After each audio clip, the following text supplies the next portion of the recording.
Lameka, you shared or you mentioned a little earlier that you're still connected to your corporate job, but you're getting your clothing line in position to be in stores.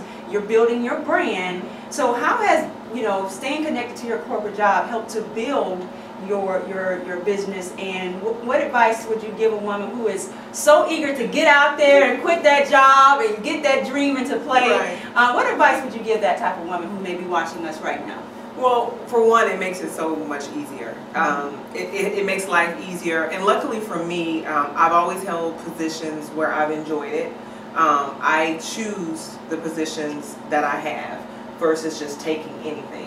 And so I've been fortunate to have an amazing career with some outstanding companies, and those companies have taught me a lot. So, staying with your corporate job, look at what they can teach you in order for you to be able to grow your business. And there are days when I'm like, I don't want to be doing this. I want to be full-time. But there are also amazing days where I go, oh my God, I just learned something that I wouldn't have learned had I, not been doing this. And so, holding a corporate job, like I said, it just makes life so much easier. And the time will come when you can no longer, work full-time and run a business full-time, because the business is full-time just as much as, even if it's say it's part-time, it's full-time. It is completely full-time, because when I stop working my corporate job, I immediately go to working on high guys, and I do have a team of people that do work with me, so I by no means do this by myself. So that makes it so much easier for me to be able to run the business and to put the things in place. And I think it's so important that she's sharing this, because although I do provide coaching and training for women who are ready to ditch their day job to start their dream business, one of the things that you don't know is that I talk about how keeping that day job will help take some of the pressure off of you, and you can stay in that building phase, and you can actually get started without feeling desperate that you have to go out and find a client, or how you're going to keep the lights on. You can actually start to enjoy seeing the business flourish. So thank you for sharing that. And I also would like for you to share the mindset and the skills that you had to acquire once you made a decision to embrace entrepreneurship. Talk to us a little bit about that, because even though you're still an employee, you still had to switch on the entrepreneurial mindset. So how are you able to do that? Well, one of the biggest things is when you see people out, you automatically think they were born that way, or that is natural to them. A lot of times you have to work at, you have to work at different things. I love talking to people. However, there are certain aspects of running the business that I'm not great at, and I have to make myself say, okay, I need to do this for the business. It's going to better me. Being on camera, for instance, even though I was a communications major, being on camera, it takes some things to, you have to get used to it, and you just have to, get over your anxiety of what it is that you think you're not good at, and just learn to grow, and then, just do what you need to do. And one of the things that you just said, and it just slipped my mind, but in terms of networking, how have you been able to build those relationships, and how important is it in the follow-up process? Because I know sometimes when we are connecting with people, maintaining those relationships can sometimes be lost. How has that been very vital to you building your business? Well, it's huge. I'm the person that friends from college, they're like, you are so good. I never, reach out to anybody. You're always emailing and calling, and so I've always been good at just kind of keeping in touch with people. So it goes back to relationships are valuable. You cannot do anything without those relationships. And so I have a mother who, it seems like everywhere we go, somebody knows her, or she knows somebody. So I had a great example, from my mom, and so I just realized that the importance of people, and I naturally love connecting and naturally love helping people, especially talking about their business and just brainstorming on how they can do different things and coming up with different ideas. And so as soon as I really, as soon as I meet someone, I'll send them an email and say, hey, I'd love to do this, this, and this, and then you set a reminder to say I need to follow up with so and so, and just little different things you have to do to remind yourself. Those are very good tips, and thank you for sharing that. And I can tell that she is definitely a woman of her word, because she's here with me, and I'm excited about it. And so thank you for sharing that. How did the name come about? So for years, I have notebooks of names that I've written down, and none of them were the right names. So I would just keep writing down names. I'd ask people for names, and it was some of the corniest names ever. Now that I go back and I look at the notebook. But I was on a trip one day, and I was writing down, and I saw this sign, and it said Goddess. And I go, oh my God, that's it, Height Goddess. And I just kept saying it, and I kept saying it. I go, that is it. That is it. So I pull over to the side of the road. I buy the domain name. I start calling people. And I'm like, I found it. And so I would just start saying it. And people were like, oh my God, I love it. And so when I finally had the name, it just clicked. I was so excited. And at that moment, it made it so tangible.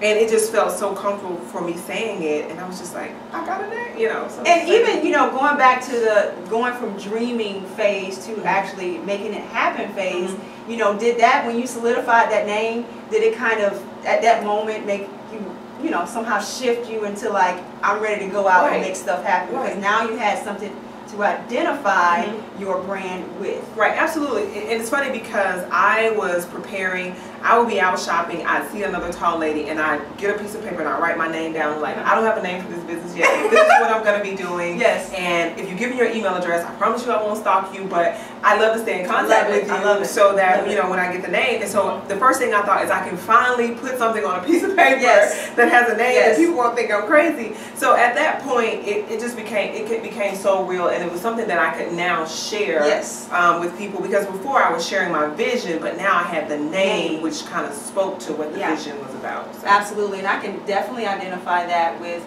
you know, Fire Her. It just, I was sitting at the dinner table with my husband, and just, he was like, you know, you're changing, you're transforming. I was like, yeah, I had to fire her butt. I didn't really say butt, but I said, yeah, I had to fire her. And he was like, fire who? I was like, that part of me that was trying to hold me back. And so I can identify at that moment, it took me from, oh, I just kind of help women to know this is what I'm going to help them do. Fire her and get that stuff out of their lives that's going to try to hold them back. So while we're on that topic, I want you to kind of share, you know, maybe a moment or experience you had where you had to overcome some type of limiting belief or something that was trying to hold you back. Can you talk about that? And, you know, as we say, how did you fire her in that moment? Yes, a lot of times for me is whenever I'm getting ready to do a live whatever. And I'm sitting there and I'm thinking to myself, okay, what am I doing where I am right now? Like, how did I get to this place, and how am I going to get through this alive? I know one instance, I was doing the Black Enterprise elevator pitch, and they had all these people in the audience, and then all these people were online, and I'm sitting there going, we're getting ready to go on stage. They're like, 10 seconds, we're ready to go on stage, and I'm like, oh my God, what am I doing? And I just had to say, I just shook it. And I went back to my grandmother telling me, you have an amazing voice. And so, thank you. And so I just went back to what my grandmother told me, and I thought, I'm supposed to be here. You know, let's do this. And so a lot of times you just have to just calm down and realize that you are where you are because that's where you're supposed to be. And you need to own it and be, you know, and just be with, you know, be with the situation. So a lot of times the voices, they get loud. They get loud. And you just have to, you know, you just have to calm them down. So that's primarily what I think about. It goes back to envisioning what I want the outcome to be, because whatever you focus on is what you're going to get. So that's your vision, your why superseded any of that doubt or self-sabotaging things that were trying to take over that moment. Absolutely. All right. Thank you. Love it. Now we've come to a final the final moment of our interview session, and I hope that you all have enjoyed these mentoring moments with Lameka. She's been awesome. And I just want to wrap up with you sharing, you know, what do you do to stay motivated? I know for me, on those tough days, my favorite song right now, you guys, is by Pharrell, and it's I'm just happy. I'm going to be happy regardless of what happens. And I think as an entrepreneur, you have to have that mindset, because we are hard on ourselves. We are sometimes critical, and we need to find a way to just stay in that moment of, you know what, I'm happy regardless of what's going on, regardless of if the person decided to buy and then they change their minds or whatever the case may be. Another thing that I do is I go to the gym, and I envision myself in the gym, right. you know, as I'm lifting those weights, like, ain't nothing gonna hold me down. I got this. I'm building myself, and it's just a powerful moment. Right, so talk about what you do to stay uplifted. It is. I'm an early morning person. Okay. So in the morning times, I think I can conquer the world. I right. think I can do anything.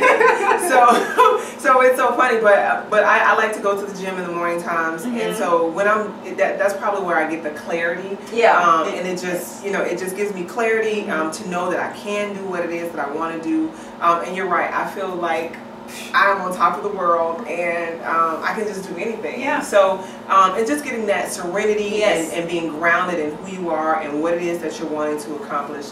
So early mornings, and even if I'm not working out, just early mornings to just be with myself is really big. Awesome. Well, thank you so much again, Thank Lameka. And tell our viewers where they can find out more about, you know, your next best moves and, you know, where to find your online presence. Yeah, absolutely. So please visit heightgoddess.com. That's heightgoddess.com. We're on all social media channels. Everything will be Height Goddess. And please visit our blog. That's blog.heightgoddess.com.